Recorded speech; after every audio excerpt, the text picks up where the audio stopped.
In primetime news this evening, contract killers caught down. Police say men fatally shot in St. Anne were caught in intelligence-led operation. New autopsy suite. Security Ministry and Police High Command expect improvements in homicide clear-up rate.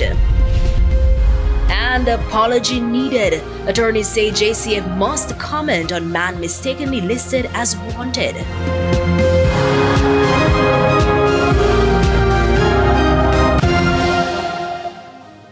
Good evening and welcome to Primetime News. A special welcome if you're watching on TVJ International, that's in the Cayman Islands, or online at onespotmedia.com. I'm Giovanni Dennis. And I am Andrea Chisholm. Coming up in the business news, one of the largest port operations in the world says automation has increased efficiency.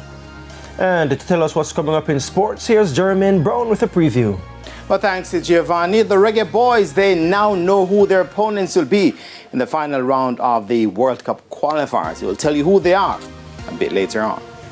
Thank you very much, Jermaine. There's always also sports commentary, E-Prime, and weather in this newscast. But before the break, the feedback question. And this evening we're asking, what are your thoughts on the removal of the Auditor General as a commissioner on the Integrity Commission? Share comments online, facebook.com/Television Jamaica, and post on X at TVJ News Center.